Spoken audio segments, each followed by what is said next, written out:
সাপ সম্পৰ্কে প্ৰাচীন কালৰ পৰাই আমাৰ সমাজত কিছু ভুল ধাৰণা প্ৰচলিত আছে।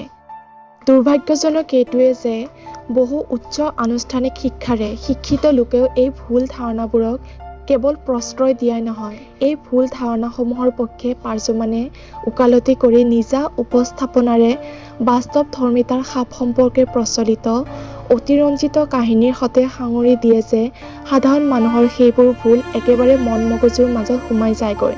বিশেষকৈ আমাৰ চলচ্চিত্ৰ আৰু লোককথাৰ সাধুবোৰৰ পৰা লোৱা পূৰ্বৰ ধাৰণা আৰু বৰ্তমান সময়ত ইণ্টাৰনেটৰ যোগেদি বিশেষকৈ ছ'চিয়েল ছাইটসমূহক ব্যৱহাৰ কৰি সাপ সম্পৰ্কে চলাই থকা গুজববোৰ আৰু সাপ সম্পৰ্কীয় কুসংস্কাৰৰ বাবে বহু সময়ত মানুহকে বিপদমুখী কৰিব পাৰে। এনে কিছু কুসংস্কাৰৰ ওপৰতে আজিৰ এই ভিডিঅ'। আহক ভিডিঅ'টো আৰম্ভ কৰোঁ।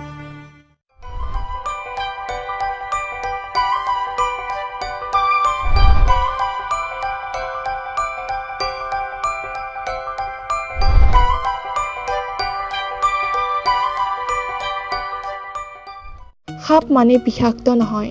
পৃথিৱীত প্ৰায় ২৫০০ৰ পৰা ৩০০০ প্ৰজাতিৰ সাপ আছে, যাৰ মাজত মাত্ৰ ৫০০ প্ৰজাতিৰ সাপহে বিষাক্ত। আমাৰ দেশত প্ৰায় ২৭০ প্ৰজাতিৰ সাপ পোৱা যায় যদিও বিষাক্ত সাপ আছে মাত্ৰ ২০টামান প্ৰজাতিৰ। অসমত প্ৰাপ্ত প্ৰায় ৩৫ প্ৰজাতিৰ সাপৰ কেৱল ৭টামান প্ৰজাতিৰ সাপহে বিষাক্ত।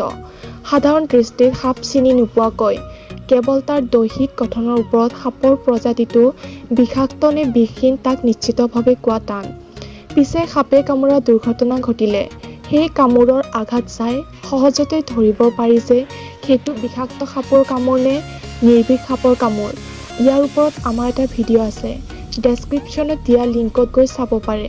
কেতিয়াবা আকৌ ৩টা-৭টা মূৰ থকা সাপৰ ফটো ইণ্টাৰনেটত দেখা পোৱা যায়। এনেধৰণৰ সাপ পৃথিৱীৰ ক'তোৱে নাপায়।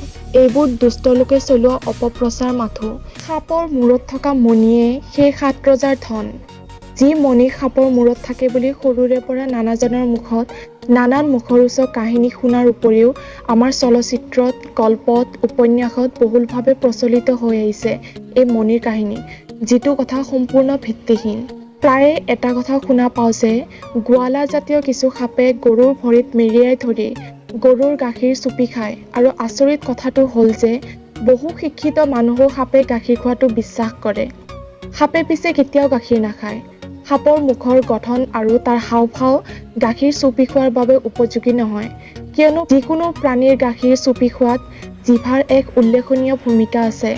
লাহি ফটা জিভাৰে সাপৰ বাবে গাখীৰ চুপি খোৱা সম্ভৱ নহয়। সাপে নিজৰ বিষ নিজে শোষণ কৰিব পৰাটো অসম্ভৱ। এই ধাৰণাবোৰ জন্ম দিছে সাপৰ সেই বেজবোৰেই, কেৱল সিহঁতৰ ব্যৱসায়ৰ স্বাৰ্থত।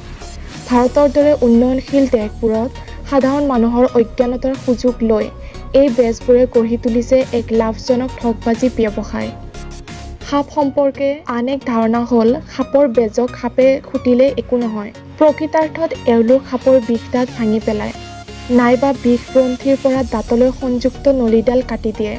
ফলত সাপে বিষ প্ৰয়োগ ক্ষমতা হেৰাই পেলায়।